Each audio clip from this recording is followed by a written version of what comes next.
Allez, donc moi c'est Laureline, alias Wonder Woman. Je suis la directrice santé de l'Immersive Learning Lab et du FIL. Et en fait, j'ai un parcours d'infirmière. J'ai fait à peu près 10 ans en services divers et variés. Et en fait, j'ai fini par connaître la réalité virtuelle parce que je faisais ça en accompagnement de soins. Et je me suis dit, en fait, il y a vraiment quelque chose à faire entre la réalité virtuelle et la santé.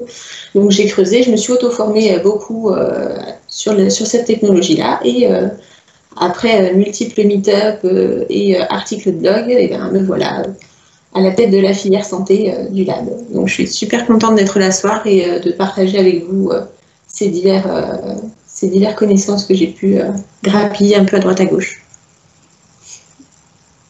Marine, je t'en prie. Alors, donc, moi, c'est Marine, alias Raven. Je suis dans la VR depuis 2012, donc je commence à être un peu une vieille du métier. J'ai découvert la VR avec l'Oculus DK1. Aujourd'hui, je suis directrice de production, donc je crée en fait divers contenus pour des tas de clientes dans des domaines différents, dans l'entertainment, dans la formation, dans le luxe, dans l'automobile, etc. Et ben, je suis ravie d'être là ce soir et de pouvoir faire un petit bout de chemin avec vous, en espérant pouvoir apporter un côté un peu pédagogique et technique à ces nouvelles technologies. Et moi, donc Marie, alias Shadow. Donc moi, mon parcours, il est hybride. J'ai commencé plusieurs années dans le retail, plutôt côté métier, à différents postes. Et ensuite, j'ai fait évoluer mon métier. Je suis passée en assistance maîtrise d'ouvrage, côté IT, pour concevoir des solutions. Et aujourd'hui, je me suis spécialisée en user experience. Et justement, du coup, moi, ça serait ma petite expertise. J'aurai un regard user test. J'aime beaucoup être cobaye sur les différentes solutions. J'ai découvert la VR, moi, il y a finalement assez récemment, 2, 3 ans. Mais je suis vraiment tombée accro sur cette technologie. Et effectivement, je crash teste toutes les solutions. Je suis ce qu'on appelle une early adopter. Donc, ça sera avec grand plaisir que je partagerai effectivement tous ces retours. Merveilleux. Est-ce qu'on leur expliquerait un peu comment est-ce qu'on a vu les choses et pourquoi un 100%, alors 100% girl, c'était pour faire un peu le pendant avec l'expert talk 100% masculin qui est de l'autre côté, qui aura donc lieu une fois sur deux. Donc on est un mercredi sur deux entre filles, un mercredi sur deux ils sont entre hommes.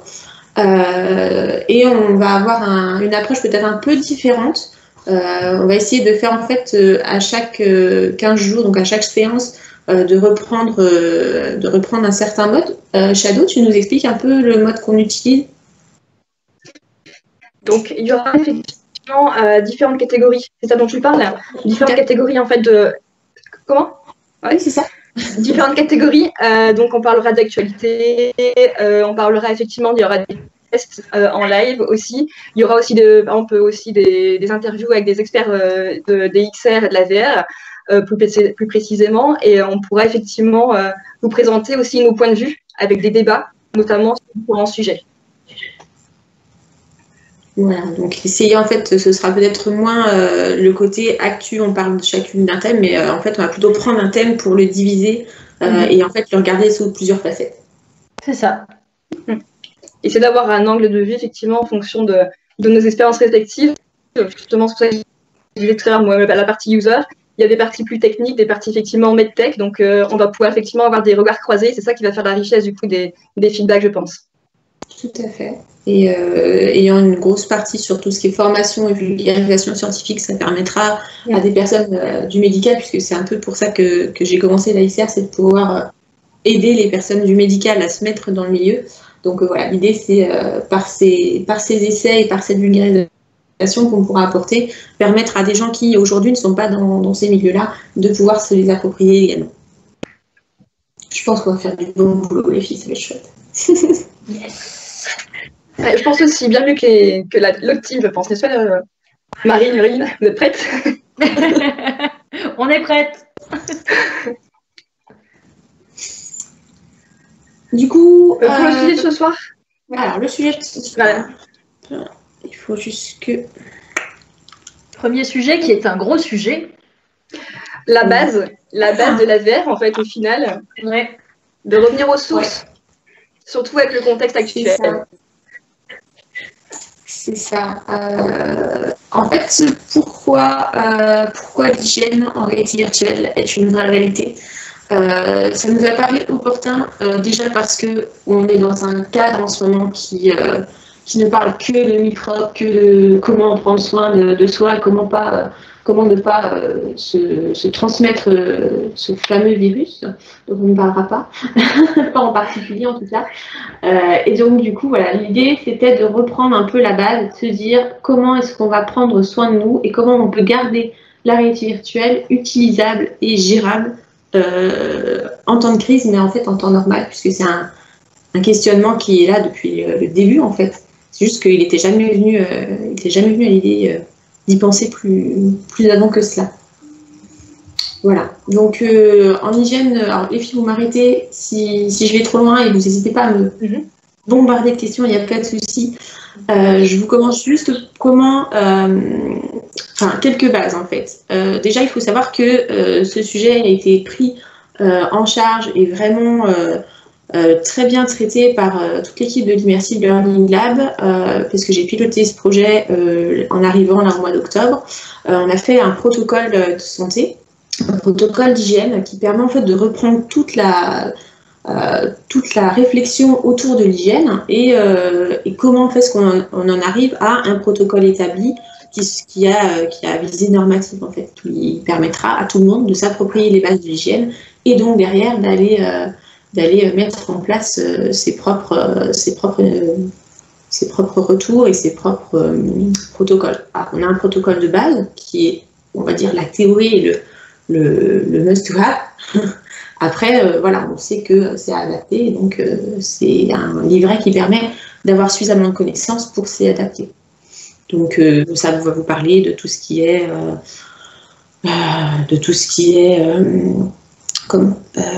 les bases de l'hygiène avec les différentes familles de germes, avec comment est-ce qu'on s'adapte à la VR, quelles sont les zones à risque sur un casque, enfin, voilà, vraiment ce genre de choses-là. Et ça a été un travail très long avec différents partenaires dont on a pu reprendre des différentes sources de personnes qui avaient déjà mis en place certaines choses. Et du coup, c'est juste un gros boulot qui est en train d'être mis à jour d'ailleurs, parce qu'on fait des updates régulièrement pour être sûr de se tenir bien avec avec les dernières normes qu'il faut. Donc voilà, et en fait c'est clairement adaptable. Enfin, voilà. Après, je ne sais pas ce que vous en pensez. Si vous, ça vous paraît déjà super compliqué, je ne sais pas, mais dites-moi. Pour le coup, je pense que c'est en soi, effectivement, il faut juste avoir les bonnes habitudes. En fait, je pense que c'est effectivement de mettre en place des routines. Parce que parfois on pense effectivement connaître effectivement les bases, sauf qu'en fait il y a vraiment plein de techniques spécifiques et on en reviendra dessus, notamment par rapport à l'équipement. Hein, on va connaître ça, c'est quand même un outil très technologique, donc les lentilles et autres, c'est quand même des zones assez sensibles, donc effectivement ça peut être à nettoyer. Enfin voilà, pour pas effectivement mettre en péril le matériel qui est quand même un certain investissement, notamment pour les entreprises qui investissent sur le sujet. Il faut vraiment effectivement avoir ces bonnes bases et je pense qu'une fois qu'on a ces routines, je pense qu'effectivement voilà, on commence à avoir quelque chose qui s'inscrit dans le temps et je pense que pour rebondir sur ce que tu disais tout à l'heure, au vu de l'avantage que ça apporte la VR avec le télétravail aujourd'hui, que ça peut répondre à pas mal de freins en termes on parle de l'expérience collaborateur aujourd'hui. En sujet et je pense qu'il faut vraiment se pencher sur le sujet parce que sinon c'est un frein en soi pour beaucoup d'entreprises aujourd'hui en termes d'équipement et c'est dommage en fait juste pour des protocoles en fait qui sont pas connus. Si c'était connu en fait ça ouvrirait effectivement la voie à beaucoup d'autres possibilités, je pense. Du coup, Marine, oui, moi je suis qu'est-ce que tu en penses? Je suis complètement d'accord. C'était déjà un sujet important quand on avait nos casques personnels, parce qu'on devait aussi veiller à ce que dès que tu transpires un peu, que ça reste quand même utilisable, surtout si tu avais des copains à la maison ou si tu voulais faire essayer à ton conjoint ou autre. Et c'est vrai qu'aujourd'hui, avec la pandémie actuelle, le fait d'utiliser ce genre d'outils en entreprise, avec ses collègues ou dans des salles de réalité virtuelle, même si actuellement elles sont fermées, mais voilà, le fait de l'utiliser en collectif, les notions d'hygiène sont d'autant plus importantes, surtout que ce sont des gestes qui sont assez simples au final et assez logiques à mettre en place. Donc voilà, donc c'est bien de revoir ces bases et de les intégrer pour éviter tout problème à l'avenir, quoi. Complètement. Et c'est vrai qu'il y a des choses dont on peut, enfin, après voilà, nous on l'a beaucoup étudié là, mais c'est vrai que on peut pas s'en passer en fait. Ne serait-ce que, je vais dire un truc tout bête, mais je me fais souvent le jeu de regarder les gens qui se lavent les mains. Alors vous essayerez, d'ailleurs tous ceux qui nous écoutent, je pense que c'est un grand jeu que vous pouvez faire quand vous vous ennuyez un peu. Vous regardez les gens qui passent dans la rue ou qui rentrent dans les magasins et qui prennent du gel hydroalcoolique là pour bien se frotter les mains et vous essayez de compter combien de temps ils frottent leurs mains, rien que ça. Moi j'ai fait le test une fois, je suis arrivée en moyenne à 5 secondes par personne. C'est ridicule. C'est peu. Hein. Voilà, hop, je fais ça pendant 5 secondes. Les produits qu'on utilise aujourd'hui, qui sont donc le gel hydroalcoolique pour les 3/4 du temps, c'est 30 secondes minimum de friction. D'accord, il est donné, c'est marqué sur les bouteilles 30 secondes. Alors je crois d'ailleurs que j'ai vu sur certaines bouteilles maintenant que il y avait certains gels qui étaient donnés pour 20 secondes uniquement. Enfin 20 secondes c'est toujours plus que 5 secondes. Et pareil, se laver les mains, c'est pas juste je frotte mes deux mains l'une contre l'autre, c'est tout un petit rituel qu'on peut apprendre mais très simplement. Et en fait si on respecte ce rituel relativement simplement, et ben, on arrive largement en 30 secondes. En fait, je lave mes mains l'une contre l'autre, je les lave l'une sur l'autre de l'autre côté, les doigts, enfin bref. Voilà, là, je ne peux pas le faire avec les mains sur un gate, mais je serais ravie de vous montrer en réel. Et en fait, voilà, c'est rien que si vous suivez le rituel, vous arrivez naturellement à 30 secondes. C'est pour ça qu'il a été réfléchi comme ça. Donc, c'est un peu dommage de se passer de ça.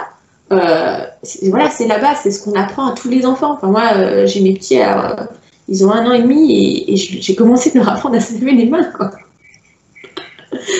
Et ben, je suis surprise de me dire que des adultes vont être, entre parenthèses, si peu affairés à ce genre de sujet. Et je me dis, du coup, si les mains, c'est déjà un problème, bah oui, forcément, je comprends qu'on me dise, Laureline, ton protocole, il est lent, mais je ne peux pas le faire. Et Laureline, tu as en fait des retours par rapport au protocole en place avant même d'avoir mis en place ce protocole au sein de l'Immersive Lab. Quel était quand vous avez fait un peu une étude un peu sur ce qui se faisait, etc. Est-ce qu'il y a des choses qui t'ont surpris? Est-ce qu'il y a des choses qui sont ressorties de ça? Alors ouais, on a pour faire le protocole, on a travaillé sur différentes bases. Bon, déjà de fait, on a travaillé sur l'hygiène hospitalière. On est parti de cette base-là. Et en fait, après, on a décliné et on a regardé ce qui se faisait. Effectivement, on a regardé par exemple le protocole du pavillon, qui était assez bien fait. On a regardé la danse. Je crois que c'est ça. Ça doit être la chorégraphie ou la danse de l'hygiène de diversion au cinéma. On a regardé les recherches qui ont été très très bien faites pour le groupe Renault. En fait, tout ça, ça vient d'un expert talk qui avait eu lieu au mois de juillet.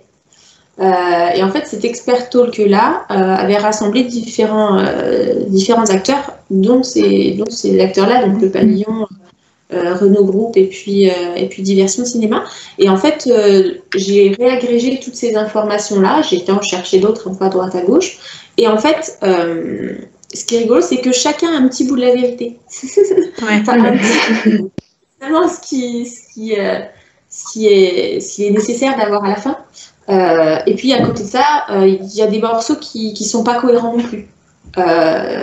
Typiquement, effectivement, une fois qu'on a fini de prendre en charge son casque, qu'est-ce qu'on en fait?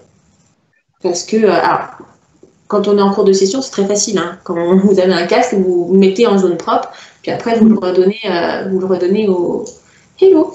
Donc voilà, revenu. Oui, désolée. Il n'y a pas de mal. Mais donc voilà, se dire, voilà, qu'est-ce qu'on en fait? Soit on le remet directement sur quelqu'un, voilà, on a fini de le nettoyer, affecté, on peut le rendre.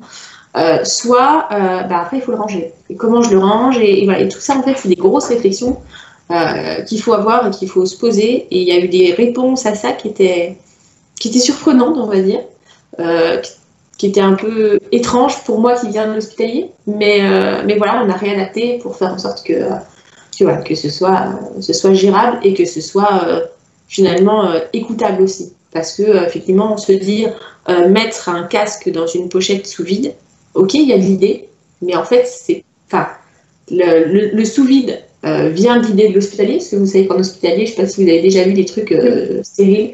En fait, vous avez une pochette et une deuxième pochette et vous ouvrez tout, l'intérieur c'est stérile. Et en fait, ça s'explique pourquoi, parce que vous avez un objet que vous mettez glissé dans une pochette qui est poreuse à certains produits. Vous fermez la pochette, vous mettez cette pochette à tremper dans les produits qu'il faut. Donc les produits pour lesquels la pochette a été réalisée vont rentrer dans la pochette et désinfecter le produit. Enfin, désinfecter votre objet. Et une fois que c'est fait, vous ressortez ça, vous le séchez, vous le mettez dans une autre pochette qui, elle, sera propre. Et du coup, effectivement, l'objet qui est à l'intérieur de l'intérieur, lui, il est stérile. Et du coup, le passer juste dans une pochette après la désinfection du casque, le passer dans une pochette, ça donne le problème de qu'est-ce qu'on fait entre le moment où il est dans la clean box, parce que là, on parlait de la clean box, et le moment où il est dans la pochette. Entre les deux, il y a une main d'opérateur. Dans un état peut-être propre, mais certainement pas suffisamment. C'est-à-dire que tout ce qui est sur la main de l'opérateur, vous l'enfermez avec votre casque.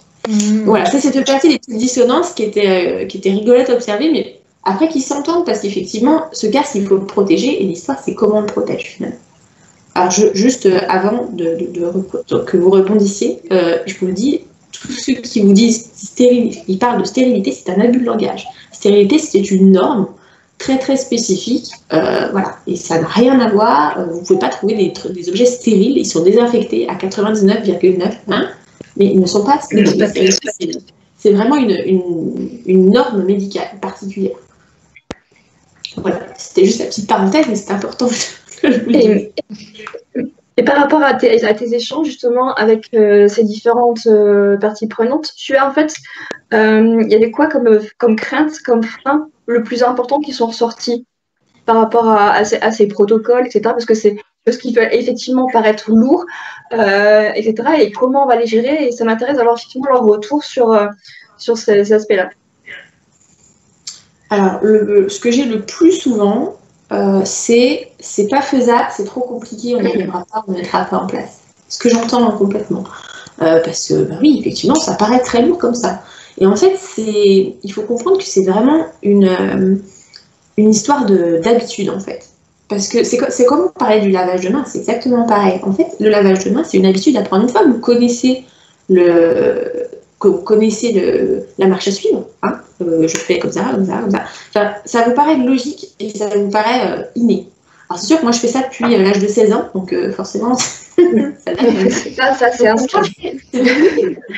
C'est inscrit à l'intérieur de moi. Bon, d'accord. Mais pour autant, Louis, Charny qui est là, peut témoigner qu'il l'a appris et pourtant il n'y a rien de compliqué. Et une fois que vous l'avez en main, une fois que votre corps en fait le connaît, votre esprit il n'y pense plus, vous le faites. D'accord ? Et en fait, pour le reste du protocole, c'est pareil, on a un opérateur technique, alors il n'est pas que opérateur technique, c'est un développeur de génie, et voilà, c'est Mohamedou qui est au lab avec nous et qui fait un boulot super. Et lui, il est opérateur technique quand on a du monde qui vient. Donc c'est lui qui est vraiment au cœur de ce problème-là tout le temps. Et voilà, ok, au début, il grince un peu des dents. À chaque fois, je disais non, là, il faut que tu fasses comme ça. Et je le corrigeais pour le remettre dedans, quoi. Et en fait, il s'y est super bien fait. Et au final, maintenant, il fait ça, il n'y pense même plus, il discute, et en même temps, il fait ce qu'il a à faire. Et c'est vraiment ça, c'est vraiment une histoire de se dire, je prends quelques fois où je vais faire les choses, où je vais prendre le temps de l'observer, et ça va se faire. Et en fait, je pense que c'est cette étape-là qui fait peur, parce qu'on la pense très chronophage, alors qu'en fait, pas du tout. Donc c'est plus la notion de temps que de coût que ça peut engendrer. C'est ça qui était, parce qu'il peut y avoir plusieurs craintes, et donc là c'était plus le temps en fait qui remonte. Ok, d'accord, c'est intéressant. Parce qu'en fait, ça aurait pu être le coût, ça aurait pu aussi être plein d'autres choses. C'est ça qui. Le coût revient par rapport à la clean box, parce que c'est vrai que dans le protocole qu'on conseille aujourd'hui, il y a la clean box. La clean box, c'est peut-être refaire un point sur ce que c'est. Je pense qu'il faudrait que tu expliques ce que c'est si tout le monde ne connaît pas effectivement. Alors, la Cleanbox, pour le coup, j'aurais pu vous mettre une lien. Ce sera pour la prochaine fois. En fait, c'est une boîte en plexi dans laquelle vous avez une lumière UVC. Donc, en fait, vous avez un petit projecteur de lumière, un petit projecteur d'UVC, qui est une catégorie très particulière d'UV. Et en fait, ce qui va venir désinfecter, finalement, tuer les germes du casque. Voilà. La façon dont c'est fait permet aussi de sécher le casque. Parce qu'en fait, au début, c'était beaucoup pensé par rapport à ces fameuses mousses qui sont sur le casque et qui, c'est un peu bien imbibé. Et puis aussi parce que le fait qu'on désinfectait, on décontaminait au début avec des lingettes, du coup, ça avait besoin de sécher. Et donc, ça permettait de sécher. Donc, on a ces deux options-là. Et finalement, quand vous sortez votre casque, il est propre et il est désinfecté. Voilà.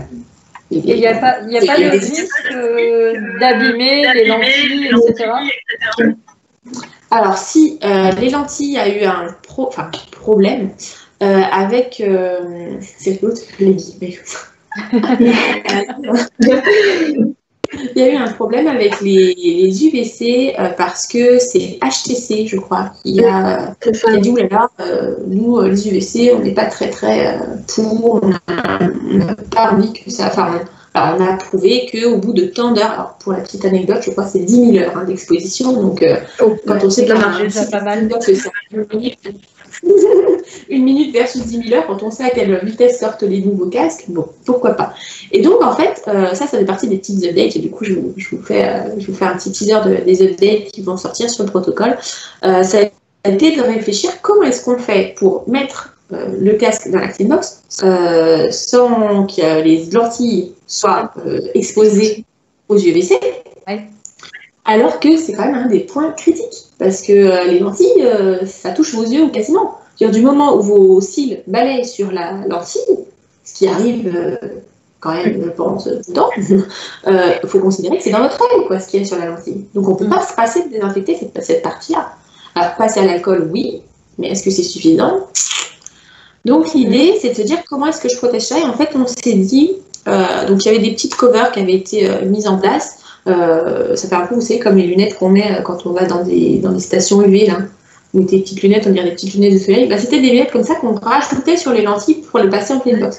Sauf que là, attention, si vous m'avez bien suivi, ça ne sert à rien. Parce que du coup, vous mettez quelque chose qui potentiellement n'est pas propre sur les lentilles que vous venez de passer à l'alcool et vous les empêchez de passer aux UVC. Donc en fait, vous empêchez l'UVC de faire son travail de désinfection. D'où le problème en fait. Finalement. Voilà, d'où le problème. Et en fait, on a simplement trouvé la solution de rajouter des lentilles. C'est-à-dire qu'aujourd'hui, il existe des lentilles qui se rajoutent par-dessus les lentilles d'origine et qui sont souvent faites pour permettre des corrections optiques. Typiquement, les gens qui ont des grosses lunettes, qui font de l'astigmatie, des choses comme ça, ils peuvent se procurer des lentilles qui sont achetables sur Internet, voilà, assez simplement. Et en fait, rajouter ces lentilles-là aux lentilles du casque. Aux lentilles d'origine en fait.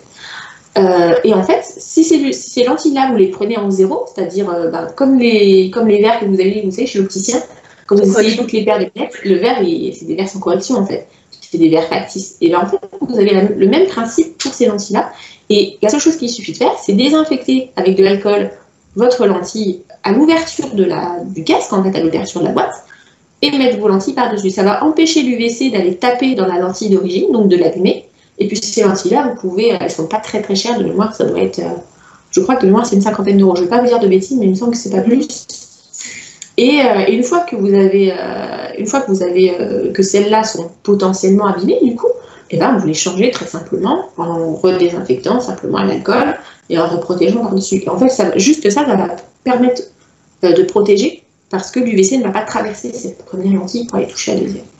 D'accord. C'est assez bien réussi, du coup. Voilà. Et donc, effectivement, le problème de coût dont on parlait tout à l'heure, qui est potentiellement problématique pour beaucoup de gens, parce qu'il faut quand même voir qu'une Cleanbox, ça doit être 1200 €. C'est pas petit, sachant qu'il y a plusieurs modèles. Vous avez le petit modèle, puis après, vous avez le modèle 2 casques, 4 casques. Ça, c'est pas. C'est très pratique, mais c'est très cher. Et donc, du coup, en fait, on s'est dit au lab que pour accompagner les gens, à réfléchir et à mettre ça en place et comment l'adapter, Et bien en fait, on a mis en place une formation où on apprend ces bases-là, on apprend aux gens à réfléchir sur ces bases de l'hygiène et on les met en situation pour que, de retour dans leurs entreprises, ils puissent mettre en place leur propre protocole qui s'inspire et qui reste très près du protocole d'origine.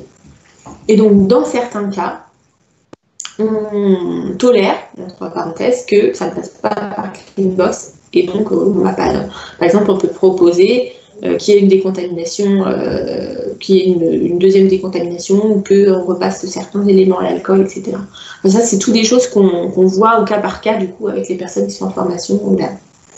Et est-ce que vous avez pu faire des préconisations par rapport à partir de quel moment, au niveau du parc, c'est intéressant d'avoir une Cleanbox par rapport à des entreprises, etc. Ou est-ce que, parce qu'il y a, je suppose qu'en fonction, voilà, il y a forcément un retour sur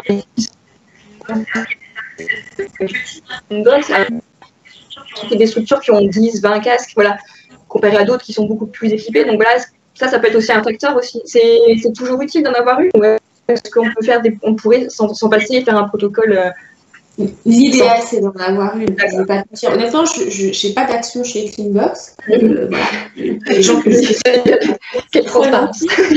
Mais voilà, mais après, force est d'admettre qu'aujourd'hui, c'est le seul outil qui permet de faire ça. Alors peut-être qu'il y en aura d'autres, peut-être qu'il y en aura d'autres qui feront différemment après, mais aujourd'hui, c'est ce qu'on a de mieux sur le marché pour ça.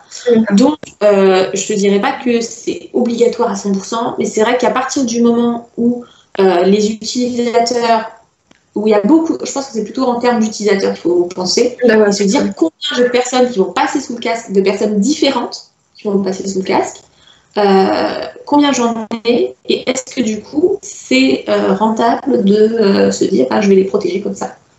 Parce que si c'est pour une famille par exemple, ou si c'est pour une entreprise qui fait c'est vraiment pour l'interne, bon, on peut imaginer que les choses sont plus restreintes. On peut imaginer que si les gens ont un parc de 2, 3, et bien à ce moment-là on dit que chaque personne a 2 ou 3 on nomme des personnes par rapport à des casques. Donc, on dit le casque 1, il sera pour telle personne, le casque 2 pour telle personne. On les met en responsabilité de ça et on évite que le casque 1 passe sur les 8 personnes.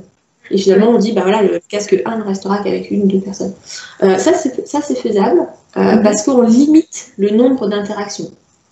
Du moment où le nombre d'interactions est très lourd, et c'était aussi pour ça que Pavillon et Diversion Cinéma et Grenouille y étaient mis, parce qu'ils ont un nombre de personnes qui passent sous les casques qui sont ahurissants. Au lab, on a le même problème, on a des gens qui viennent en test tous les jours. On devait aller plus loin sur cette partie, sur cette qualité-là. Donc oui, là, ça justifie. Donc je pense que c'est vraiment ça, réfléchir en termes de combien de gens je vais avoir sous ce casque. Et donc, est-ce que c'est vraiment nécessaire ou est-ce que, encore une fois, je peux m'adapter et comment je peux m'adapter? Et dans ce cas-là, il faut réfléchir en se servant des bases qui sont... C'est intéressant de dire qu'on peut aussi avoir une réflexion en amont sur aussi comment on peut cloisonner l'usage avant aussi. Avant le protocole du nettoyage aussi, comme tu disais, de dire ce casque-là va potentiellement être dispatché entre 3 personnes. Voilà, et plutôt effectivement d'avoir aussi une stratégie assez spécifique. J'aime beaucoup parce que j'avais pas forcément pensé instinctivement en fait par rapport à l'usage que je connais des parcs de casques. Donc effectivement, si on est en entreprise avec des utilisateurs réguliers, finalement, oui, vraiment. Et du coup, ça peut effectivement répondre à certaines craintes des entreprises pour l'usage des casques en disant effectivement, ça met une charge moins importante parce que je vais cloisonner l'usage aussi en amont, ce qui va mettre une charge en termes de temps, et aussi c'est plus gérable, on va dire, sur la durée, on va dire. Donc je trouve ça, merci pour ça, j'avais pas pensé. Top. Donc, il y a plusieurs cerveaux. Si je suis un particulier qui a un casque de réalité virtuelle ou une petite boîte et que j'ai pas forcément besoin du Cleanbox, qu'est-ce que je peux utiliser comme outil? Est-ce que j'utilise des lingettes que je peux trouver dans le commerce? Et dans ce cas-là, est-ce que je peux prendre tout type de lingettes ou est-ce qu'il y a des recommandations particulières au niveau du matériel, etc.? Alors ça, c'est une excellente question. En fait, c'est une excellente question parce que, pour le coup, on part un petit peu plus dans les méandres des notions d'hygiène, dans le sens que un produit, pour fonctionner, il faut qu'il réponde à ce qu'on appelle les lois de Sinner, qui sont un principe d'action chimique, d'action mécanique, de temps et température. Typiquement, on parlait tout à l'heure des 30 secondes pour se laver les mains. Pourquoi? Parce que le principe de Sinner des solutions hydroalcooliques, c'est de fonctionner à température ambiante sur des mains en friction, donc une action mécanique de friction, pendant 30 secondes. Et j'en ai oublié une, 30 secondes, non, c'est ça. Et la chimie, oui, la chimie, après, c'est voilà, c'est cette partie que nous, on ne maîtrise pas, en fait. C'est vraiment le producteur qui va maîtriser ça. En fait, le producteur, il établit une chimie qui va répondre à ces critères-là. Et en fait, quand on veut faire dans du plus petit comité, eh ben, oui, effectivement, on va falloir trouver des bons produits. Alors déjà, il y a des normes. Les produits sont tous normés aujourd'hui. Et donc, ils ont des normes EN ou NF qui sont répertoriées, qu'on peut trouver assez facilement d'ailleurs. Sur le protocole d'hygiène, il y a un lien sur quelles sont les normes. Nous, celle qui nous intéresse beaucoup en ce moment, c'est la 476 de mémoire, je crois, me souvenir. Ça, c'est la norme qui tue le fameux sarcome. Voilà. Et en fait, ces normes-là, elles sont vraiment un petit peu traquées. C'est-à-dire qu'aujourd'hui, on vous vend des produits, on vous donne cette offre, et quand vous tournez la boîte et il n'y a pas de normes dessus. Du moment où les normes ne sont pas affichées, c'est obligatoirement affiché. Si elles ne sont pas dessus, c'est-à-dire que le produit ne désaffecte pas et c'est pas prouvé ça. Et encore que ce serait le cas, les normes sont données pour des temps. C'est-à-dire que si vous avez une norme, la norme, elle va être donnée pour, par exemple, 15 minutes. C'est-à-dire que si vous mettez du spray sur votre casque, vous allez vous retrouver avec un casque qui est propre, enfin qui est désaffecté au bout de 15 minutes. Vous n'avez pas 15 minutes ou devant vous. Donc, ce qui est vraiment très très important quand, par exemple, une entreprise va commander un produit comme ça, c'est de vérifier quelles sont les normes prises en charge. Grosso modo, il faut du virucide qui tue le virus, du bactéricide qui tue les bactéries. Quel type de bactéries, quel type de virus, là on rentre vraiment dans de la microbio et bon, il faut quand même voir que les produits sur le marché sont relativement généraux. Après, du parasiticide ou du fongicide, ça se réfléchit. Il y a quand même, la plupart des produits font quand même tout, mais il faut bien vérifier que les normes virucides et bactéricides sont à temps réduit. Donc plus vous avez du monde qui passe sous les casques, plus le temps il doit être réduit. Parce que si vous devez attendre un quart d'heure entre chaque personne, c'est pas possible. Après, quand on est à la maison, l'alcool à 70, pardon, l'alcool modifié, ça marche très bien. Par contre, attention, à la maison, les 3/4 des gens, ils ont des covers mousse encore. Donc si vous mettez de l'alcool sur les covers mousse, on va pas trop apprécier. Ouais, donc il vaut mieux des covers silicone ou simili-cuir qui s'achètent, qui se rachetent. Voilà. Qu'on trouve très facilement sur les sites que vous connaissez tous d'achat en ligne. Tous, peut-être pas, s'il y a des gens qui ne sont pas de la VR qui nous écoutent. Vous les mettrez en lien de la vidéo, d'accord, on fera ça. D'ailleurs, il existe aussi des dispositifs à usage unique jetables, il me semble aussi, pour pouvoir masquer en fait certaines parties aussi. Oui, non, parce qu'en fait, une solution. Ouais, dans l'usage, c'est comment je pense. Ouais, alors Ninja Mask, on les a étudiés sur le protocole et honnêtement, ils sont très très peu efficaces parce qu'ils ne tiennent pas en place. D'accord, ouais. C'était une de mes craintes justement. Ouais, et en fait, ils ne sont pas suffisamment couvrants pour en plus répondre à ton besoin. Donc pour moi, après c'est mon avis à moi, hein, je reste propriétaire de mes idées, je ne fais pas des généralités, on est bien d'accord. Mais voilà, pour moi, c'est une réponse qui n'est pas bonne et qui doit... qui est, on va dire, suffisante si c'est à la maison, entre les gens à la maison, quoi, pour éviter de choper les trucs. Et encore que. Mais du moment où on passe sur du pro et sur des gens on évite ce genre de choses parce que ça va être plus un problème qu'une réponse, en fait. Et tout à l'heure, la lingette, et Marine, je t'ai pas répondu pour les lingettes. Il vaut mieux préférer un spray avec des lingettes microfibres que tu vas pouvoir laver après. D'accord. Ou alors du simple papier, du simple sopalin. plutôt que d'utiliser des lingettes, parce que si tu utilises des lingettes, tu te rendras vite compte que tu en passes énormément.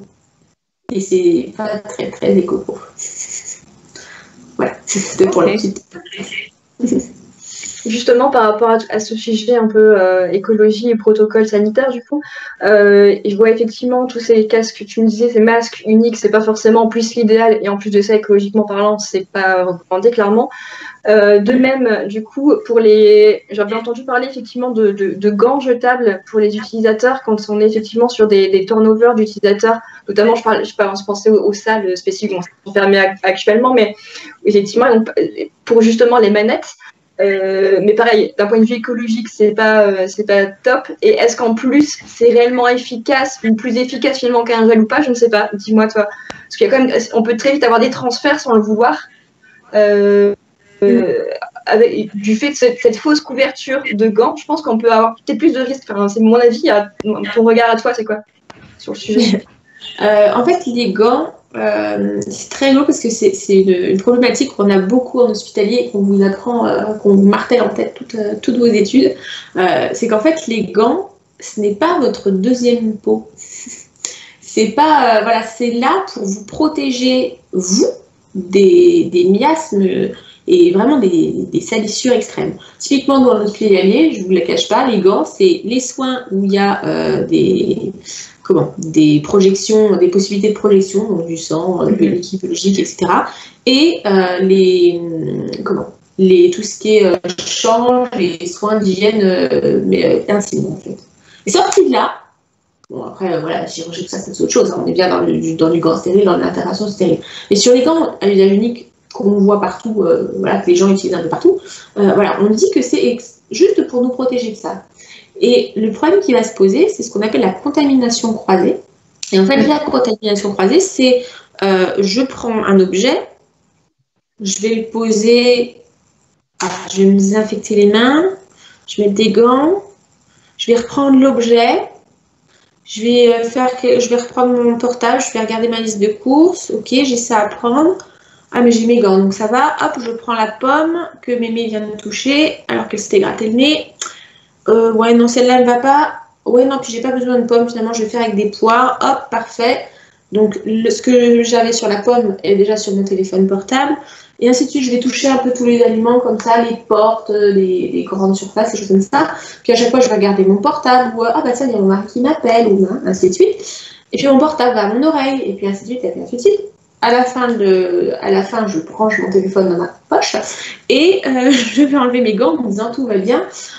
Si je suis à peu près voilà, dans les temps, je vais me laver les mains 5 secondes et puis après, je vais aller dans ma voiture, prendre mon téléphone, mettre mon GPS et c'est parti. Et tout ce qu'il y avait sur mon téléphone qui est partout autour de moi se retrouve sur mes mains et les gants, voilà, ils ne servaient à rien. Et en fait, c'est vraiment ça le problème, c'est que les gants, ils vous donnent une sensation de protection. Ils vous donnent l'impression d'être protégé. Alors qu'en réalité, vous l'êtes temporairement. Mais finalement, ça revient au même que vos mains, en fait. Donc, il vaut mieux apprendre à se laver les mains à bon escient et faire attention au quotidien que mettre des masques. Et dans la réalité virtuelle, c'est pareil. C'est-à-dire que le problème qui va se poser, c'est que finalement, que vous ayez des gants ou pas, les contrôleurs vont les toucher de la même façon. Donc finalement, les germes qui seront sur vos gants seront sur les contrôleurs. Donc le vrai problème, c'est le contrôleur, par exemple. J'ai une petite question qui vient du chat. On discutait dans le chat par rapport aux normes et aux lingettes, etc. Et on a quelqu'un qui est allé vérifier quelles sont les normes. Quand ce n'est pas marqué sur le paquet, qu'est-ce qu'on fait? Alors quand ce n'est pas marqué sur le paquet, c'est que les normes n'existent pas. C'est-à-dire qu'en fait, les constructeurs, quand ils disent qu'ils désinfectent, ils doivent dire pourquoi c'est désinfectant, à quel niveau. Voilà, c'est des normes qui sont obligatoires à afficher. Si ces normes-là n'existent pas, sur le paquet, ce qui est déjà un petit peu étrange, on peut aller sur le site internet du producteur, vérifier, parce qu'ils ont des fiches produits, vérifier que la fiche produit contient les normes. Et si les normes n'existent pas sur le produit, ça veut dire que le produit n'est pas normé, et donc potentiellement, vous pouvez vous dire qu'il ne vous sert à rien. Et je sais, c'est très très dur à entendre parce qu'en fait, il y a beaucoup de choses qui vous sont vendues dans le commerce en mode on désinfecte tout. Sauf qu'en fait, s'il n'y a pas les normes derrière, ça ne désinfecte pas. Ou alors, c'est pas prouvé que ça désinfecte. Donc, vous vous exposez au risque. En fait, tout est une question de risque infectieux. Enfin, on appelle ça le risque infectieux. En gros, c'est la probabilité que vous attrapiez quelque chose. Et si vos lingettes ou si votre produit désinfectant n'est pas normé, et bien vous vous exposez à un risque plus grand parce que vous n'êtes pas sûr qu'il y aura une désinfection qui sera efficace. À vous de jauger. Et alors au niveau des masques, parce que nous, c'est un retour qu'on a souvent, que quand on met un casque de réalité virtuelle avec un masque, on a de la buée, on ne sait plus respirer. Donc est-ce que c'est vraiment important de le porter quand on est en VR ou est-ce qu'on peut s'en passer? Alors, après une grande réflexion, encore une fois, avec toute l'équipe, en fait, on en est venu à se dire la chose suivante. C'est-à-dire que quand vous êtes en réalité virtuelle, en théorie, attention, on est toujours sur des théoriques, hein, en théorie, vous êtes censé avoir un espace de travail, d'accord, qui normalement fait au moins 3 par 3. Quand vous parlez, alors là, c'est pas le cas, merci Engage, quand vous parlez, vous avez un rayon de transmission, un genre de nuage de nébulosité, donc comment on peut, comme un peu un aérosol, l'aérosolisation, ça vous parle? Donc ça fait un peu un aérosol autour de vous qui fait 1 mètre de rayon. Quand on parle, il y a des personnes à 1 mètre de moi, même si je ne suis pas un postillonneur professionnel, les personnes à 1 mètre de moi peuvent potentiellement être touchées par les particules que j'émets. Si j'éternue ou que je tousse et que je ne mets pas mon coude, ça va aller jusqu'à 5 mètres. D'accord? Donc, potentiellement, les gens qui viennent déjà dans un contexte, dans une salle d'exploitation VR, ou des clients, des choses comme ça, déjà l'important c'est de savoir si oui ou non ils ont des symptômes, même si ne serait-ce qu'un simple rhume, ou un rhume des foins, on ne leur dit pas forcément qu'ils ont le SARS-CoV-19, mais voilà, est-ce qu'ils ont le rhume, est-ce qu'ils ont tendance à éternuer souvent. Ça, c'est une première chose. Il va falloir déjà observer cette personne. Si ce n'est pas une personne qui présente ça, ou alors bien leur rappeler que s'ils ont envie d'éternuer, ils mettent la main, vous pouvez imaginer finalement que le cercle de 3 par 3 va être suffisamment grand pour que les personnes qui sont autour ne soient pas touchées par la personne qui va parler en réalité virtuelle. Or, deuxième chose très très importante, c'est que effectivement les gens disent je peux plus respirer, etc. En fait, le vrai problème qui va se poser, c'est que la buée elle monte parce qu'en fait elle est redirigée par le masque. Et typiquement, ça va être le gros problème qui se pose même pour les porteurs de lunettes, c'est qu'en fait la buée elle va monter dans le masque et donc sur les lentilles. Elle va se déposer sur les lentilles parce que c'est une zone froide, donc elle va préférentiellement se déposer dessus. Donc déjà, au niveau de l'utilisation, c'est catastrophique parce que du coup, vous vous retrouvez dans une nappe de brume absolument terrible.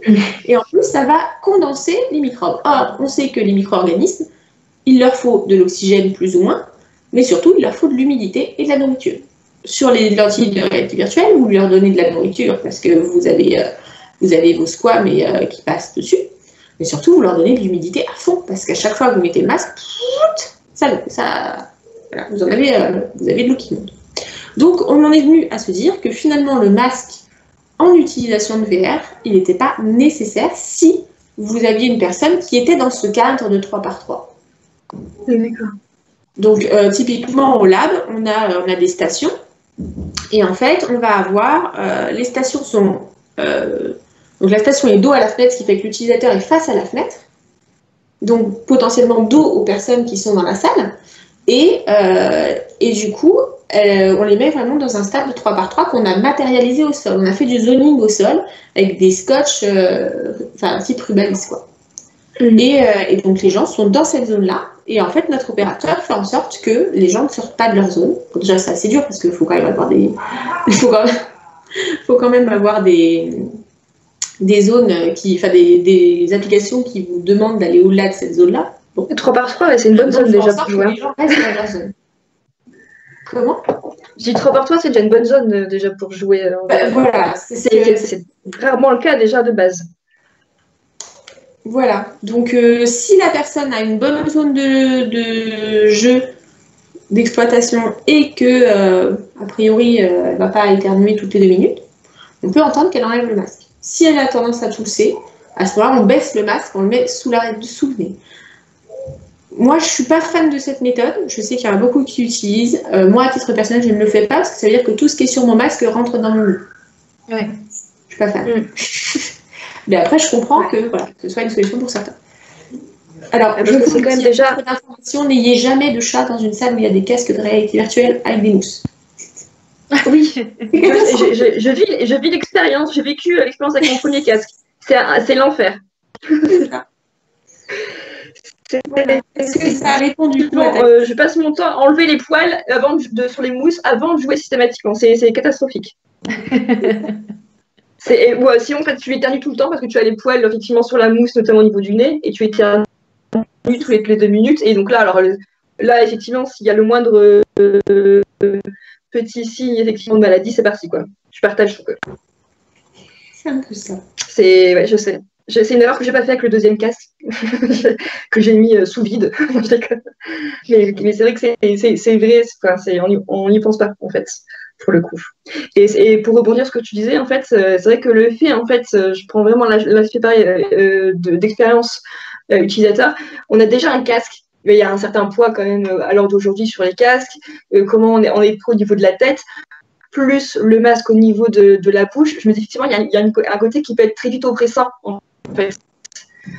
Donc effectivement, ça peut être un vrai frein pour certains à l'usage, de sentir vraiment en mode tout le visage est mis, en fait, pour le peu qu'effectivement on ait cette sensation, en fait, pour des personnes qui ont besoin justement, qui peuvent être claustrophobes, on peut retrouver finalement des sensations assez proches avec tout cet équipement finalement, plus le masque, qui doit être parfois difficile à supporter pour certaines personnes.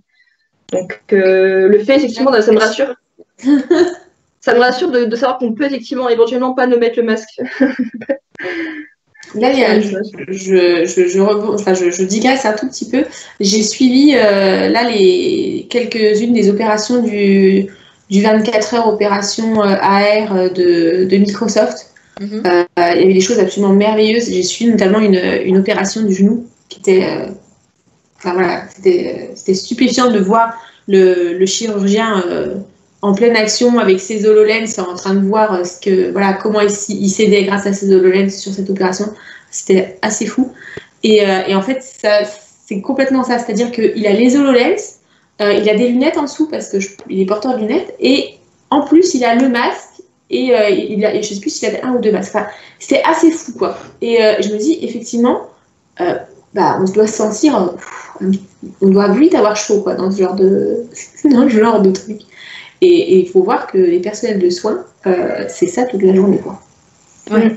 La visière, le masque, le truc, le bidou. Donc, c'est vrai qu'eux, ils ont ça toute la journée. Nous, on fait des expériences VR qui durent, 15-20 minutes. Là, on est sur une expérience spécifique. Ça va durer un peu plus d'1 heure. Ouais, parce que pendant 1 heure, on ne peut pas le tenir, quoi. Encore une fois, c'est ce qu'on disait tout à l'heure. Hein. C'est l'étude des bénéfices et des risques. Après, effectivement, s'il n'y a pas effectivement de risque premier, comme tu disais, c'est-à-dire s'il n'y a pas effectivement de symptômes d'entrée, d'éternuement intempestif ou autre, et qu'en fait, de toute manière, après, l'équipement est totalement désinfecté en soi, effectivement, là, effectivement, dans ce cadre-là, c'est compréhensible, effectivement, qu'on puisse éventuellement ne pas le mettre, quoi.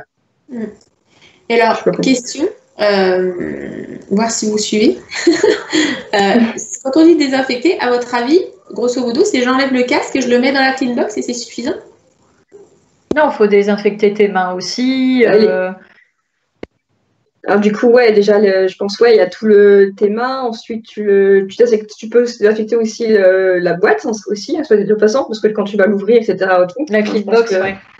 La clean box. Ensuite, ok, mais l'intérieur n'a pas d'utilité puisqu'elle va subir les elle va plutôt, ouais, mais juste, tu sais, quand tu ouvres la boîte, je suppose qu'il y a des zones de contact qui peuvent être des zones de transmission. Et je pense que du coup, il y a toujours avant, après, refaire le lavage des mains et là où tu vas la ranger, ton casque, ta boîte. Et surtout, ce qui est très important, c'est que le casque il ne passe pas de la tête de la personne à la clean box d'un seul coup. Parce qu'en fait, c'est comme si vous sortiez des toilettes, que vous passiez du gel hydroalcoolique sur vos mains. Toutes les souillures que vous avez prises, vous les avez passées à au gel hydroalcoolique, mais ça désinfecte, mais ça ne nettoie pas. Ça, c'est la différence entre le détergent et le désinfectant. C'est-à-dire que votre casque, si vous le passez directement, les squames vont être désinfectés, mais il y aura toujours des squames. Quoi. Mais ce que je veux dire, oui, il y aura toujours des cheveux, des choses comme ça. On ne voit pas forcément. Hein. Surtout, bon, nous, quand on est des femmes, on a souvent les cheveux longs. Pas toutes, mais souvent on a des cheveux longs. Et donc du coup, quand il y a un cheveu sur un casque, on le voit. Mais les hommes font souvent les cheveux courts, et encore une fois, pas tous, mais souvent. Voilà, on croit que non, c'est bon, il n'y a pas besoin. En fait, on les voit pas, c'est tout. Et on perd plus d'une centaine de cheveux par jour. Donc dans le casque, j'imagine qu'on en perd au moins un ou deux. Et en fait, ça nécessite qu'avant de la passer dans la clean box, on le décontamine. Donc en fait, on va le passer une première fois avec une lingette et un produit particulier qui sera détergent désinfectant. Et pour toi, les zones les plus sensibles par rapport à l'équipement, si tu pouvais nous faire un petit récap, vraiment un focus sur les zones les plus touchy sur le sanitaire. La zone la plus à risque, c'est l'intérieur du casque. C'est-à-dire que la zone la plus à risque, c'est les lentilles, l'espace du nez et la mousse. Pourquoi ? Parce que c'est l'espace qui touche ton visage, en fait. Et donc, qui dit toucher ton visage, dit toucher potentiellement les muqueuses, parce qu'il ne faut pas croire, hein, les microbes, ils ne vous sautent pas à la gorge comme ça. Hein. Ouais. Il ne sait pas, tiens, je l'ai vu lui, je vais sauter dessus. Non, ça ne marche pas comme ça. En fait, j'étais en train de visualiser la scène, Laurie.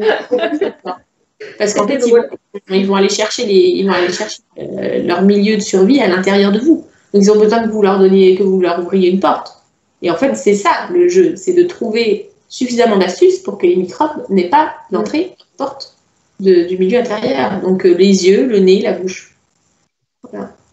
Donc la bouche, le casque ne la touche pas. Par contre, les yeux et le nez, voilà. Et vous êtes en contact permanent avec un objet qui a touché potentiellement d'autres personnes. Donc sans hésitation, les lentilles, l'espace du nez et la cover. Et la mousse de contact. Je ne sais pas tout à l'heure, effectivement, où tu préconisais d'ailleurs du cuir, simili et d'autres matériaux que les mousses poreuses qu'on peut connaître sur les casques classiques. Ouais. Parce qu'effectivement, en nettoyage, c'est une galère. J'en sais quelque chose. Après, vous avez des covers qui se détachent ou qui se mettent par-dessus. Et ça, c'est lavable. Et c'est pareil, hein, vous les lavez en machine. Maintenant, il y a des lessives qui sont désinfectantes. Parce qu'encore une fois, les lessives, c'est pas désinfectant, les gens. C'est détergent. C'est détergent. Donc, si on met une lessive à 60 ou 90, ce que personne ne fait parce que ça tue les vêtements d'aujourd'hui, comment on fait ? Il existe des lessives dans lesquelles vous pouvez mettre du désinfectant ou des lessives désinfectantes. Ça existe. C'est pas facile à trouver, ça existe. Donc, pour chez vous, c'est pas forcément l'idée, un simple détergent suffit. Mais dès qu'on parle de trucs, d'objets professionnels, là, oui, effectivement, il faut quand même penser à ça. Et si tu devais synthétiser... à la maison, je vous le dis tout de suite.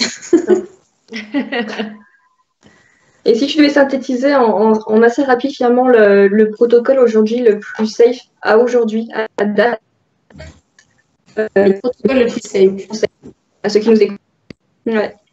C'est-à-dire le protocole qui est le dernier en date, le dernier en date en fait qui a été mis en place suite à justement vos recherches. Qu'est-ce que tu conseillerais à tous les auditeurs qui souhaitent justement avoir une visu transverse du protocole, un peu sans rentrer dans le détail, mais voilà, dans les grandes étapes pour les orienter? Le protocole le plus adapté aujourd'hui, je ne vais pas faire l'article, mais c'est le nôtre. Soyons bien clairs là-dessus, puisqu'en fait, on a repris vraiment des infos de différents protocoles d'un petit peu partout. Et des avis d'experts médicaux et des avis QHSE et ainsi de suite. Il a été validé par des QHSE, il a été validé par des... Il a été normé. Et une norme qui a été communication à la FNOR, ouais. D'accord, ok, stop. Donc voilà, donc clairement, voilà, c'est celui qui est le plus complet parce que le plus réfléchi. Et la formation qu'on donne permet d'avoir ce recul aussi sur c'est pas juste un protocole et on fait ce qui est marqué sur la feuille. C'est toute une réflexion qui permet que s'il y a un petit bout qui nous manque, on puisse adapter et comment on l'adapte et comment j'ai réfléchi cette adaptation-là. Donc ça, c'est vraiment le... Voilà. Après bon, c'est mon avis, ça n'engage que moi. Et pour dérouler à peu près en transverse, c'est assez simple. Il faut avoir une table avec une zone propre, une zone sale. La zone propre, il faut la nettoyer au début, d'accord? Comme ça, vous avez votre zone. Donc, par exemple, si vous avez votre table qui est devant vous, si, admettons, hop, voilà. Oh, la petite démo. Oh là là. C'est bon. Donc, vous avez effectivement votre zone propre ici que vous allez décontaminer avec un produit spécifique. Désolée, Louis, je te suis passée devant. Hop, vous avez votre zone sale qui sera de l'autre côté. Et en fait, votre utilisateur va déposer son casque sur cette zone-là. Vous allez vous nettoyer les mains, d'accord, correctement pendant 30 secondes.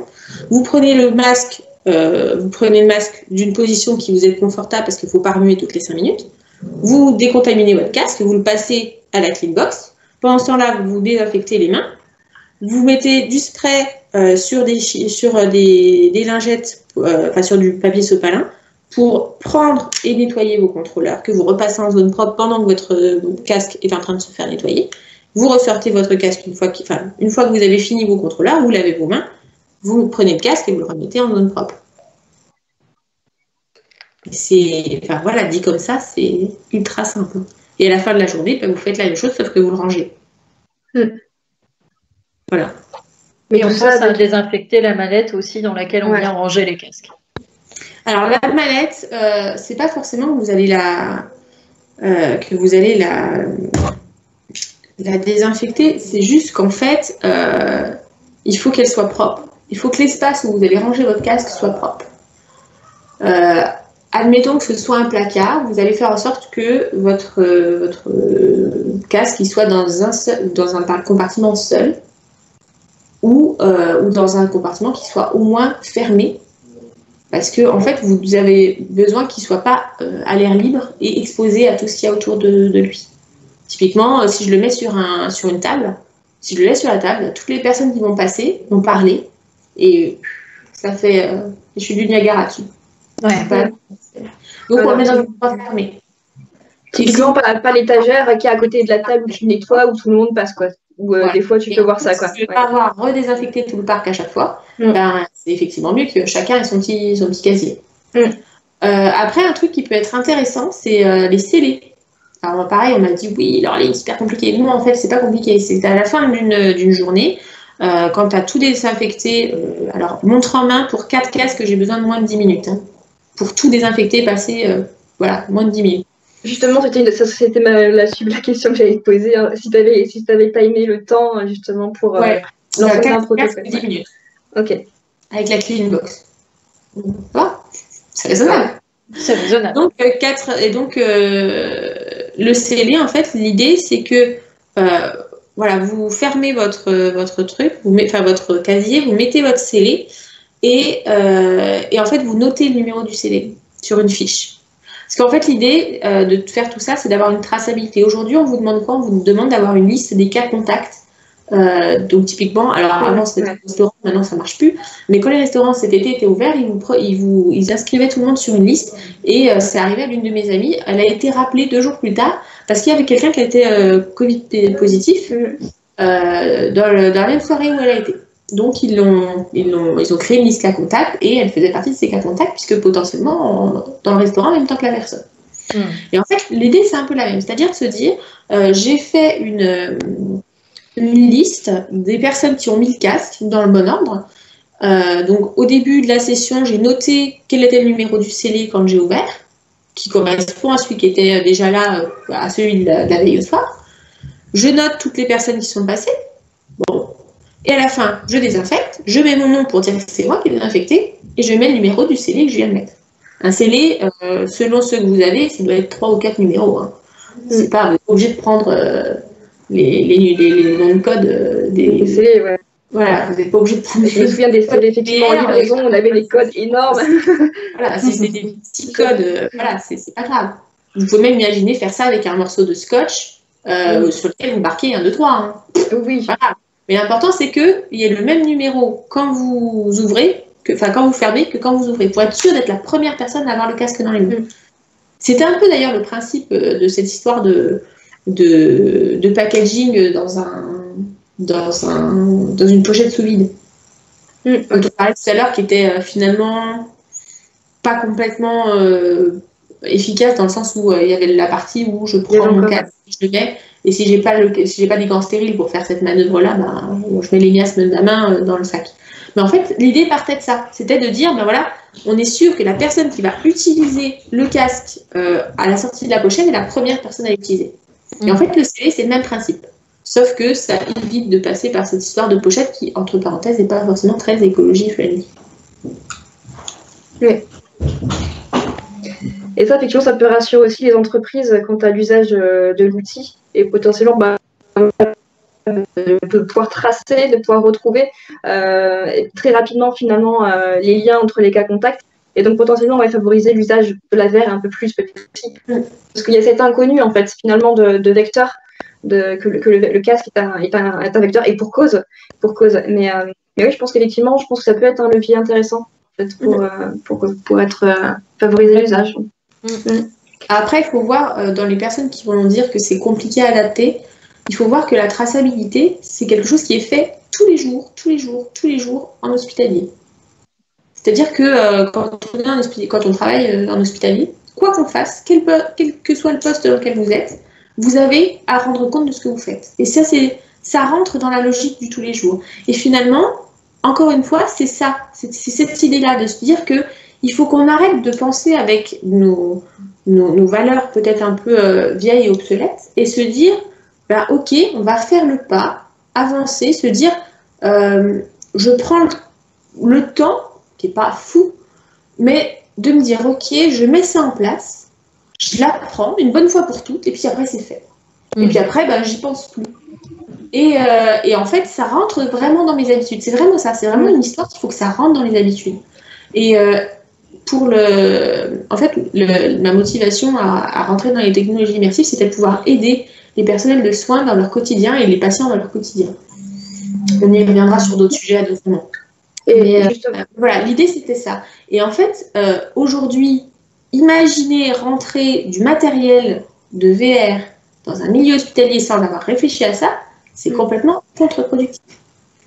Donc la réflexion, moi, elle partait de là. C'est pour ça que je vous parle souvent d'hospitalier, mais la réflexion partait de là. Et en fait, l'idée, c'est vraiment prendre la bonne habitude dès le début et derrière, évacuer l'idée, en fait. Derrière, ça devient une habitude. Je sais pas, vous lavez les dents, vous n'y pensez pas. C'est ce que vous allez à faire. Il y a un côté un peu... Vous vous brossez les cheveux, vous n'y pensez pas. Bon, là, c'est pareil. Il y a un côté un peu qui peut paraître un peu rébarbatif sur ça, on peut l'entendre en fait dans l'idée. Est-ce qu'il y a déjà eu des initiatives, des solutions, parce que je sais qu'il y a aussi beaucoup de formations en VR dans le milieu hospitalier notamment, sur l'hygiène, sur la sécurité dans l'industrie, etc. Est-ce qu'il y a déjà eu des choses qui ont été créées aussi pour peut-être un peu gamifier ou démystifier finalement avec l'outil technologique ces protocoles-là directement dans l'usage? On pourrait très bien, par exemple, on a toujours un onboarding avec le casque d'utilisation. Pourquoi on ne pourrait pas avoir un onboarding sur le protocole aussi directement, l'onboarding VR, pour être sensibilisé peut-être, non? C'est dans le Chut, j'ai franchi une ligne teaser. Il faut y aller. Effectivement, on ne teasera pas une fois de plus ce soir, mais c'est à la réflexion et en bonne foi. Et dans tous les cas, il y a quand même, je le rappelle, certaines applications qui permettent au moins d'apprendre des bons gestes. Et là, j'en ai republié une il n'y a pas longtemps sur LinkedIn, vous pourrez aller voir sur le fil. C'est une application qui permet aux infirmiers, aux personnels de soins de justement prendre les bonnes habitudes en termes de lavage de mains, en termes de positionnement de tout le matériel, complémentaire, donc le masque, la visière, la charlotte, le tablier, etc. La surbluse, ainsi de suite. Et c'est très très bien fait. Je pourrais vous la repasser. Ça m'intéresse. Pour le coup, oui, ça m'intéresse beaucoup de voir ça. Et c'est vrai que la seule chose aujourd'hui qui manque vraiment, et demain on l'a, allez, on y croit, c'est le tracking des mains, quoi. Le hand tracking, c'est capital dans ce genre de choses. Parce que là, vous voyez, comment je fais là pour vous montrer comment je me lave les mains. Et voilà, quand même. Alors si je passe sur du hand tracking, où mes mains ne disparaissent pas quand je les mets ensemble, et ben là, je peux vous en montrer des choses.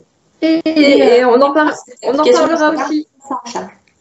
On en parlera aussi parce que j'ai testé des outils d'art tracking, donc justement, encore hier, donc on en reparlera dans notre épisode justement. Ouais.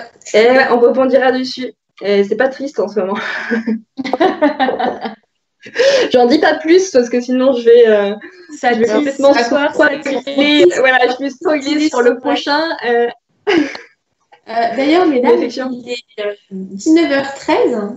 Je pense qu'on a déjà pas mal abordé le sujet. Enfin, on a déjà pas mal fait le tour. Effectivement, sur les prochains épisodes, donc on avait pensé à un sujet sur le lien social.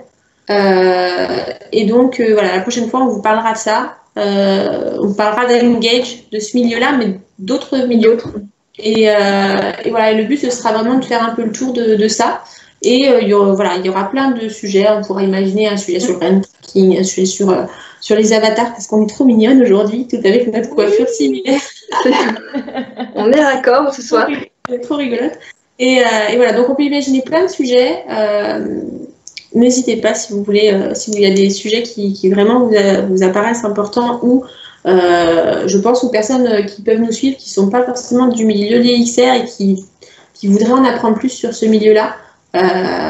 Notre talk est vraiment là pour ça, pour permettre aussi aux gens qui ne sont pas du milieu d'y venir et d'y venir en bonne connaissance de cause.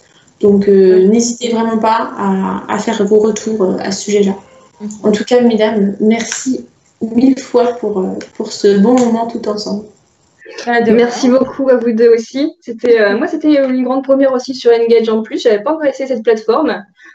Donc, je l'ai découvert aussi là cette semaine. Donc, top. Une nouvelle expérience de plus pour moi. Et en plus, ce live qui est aussi une première. Donc, un beau petit challenge. Et je suis contente de l'avoir fait avec vous. J'étais bien entourée. Yay! Eh ben, merci aussi pour le talk, c'était vachement bien. On a eu pas mal d'activités aussi dans le chat où on a pas mal échangé. Donc super cool. Puis j'ai l'impression que vous avez passé un bon moment avec nous. Donc c'est bien, ça veut dire que vous allez revenir dans 2 semaines. Mais bien sûr. Et c'est ça, bien sûr, Charlie. Sur le... Oui, bien sûr, Charlie, oui. Ouais, en plus avec le sujet des plateformes sociales et l'usage, peut-être des petites comparaisons entre les plateformes sociales. Enfin, on va pas trop vous spoiler. Mais en tout cas, effectivement, ça promet d'être intéressant sur le sujet des plateformes sociales, liens, engagement, et comment on peut les tendre dans l'usage d'entreprise, qui est un grand sujet avec le télétravail notamment. Eh ben super, j'ai hâte de vous retrouver du coup dans 2 semaines.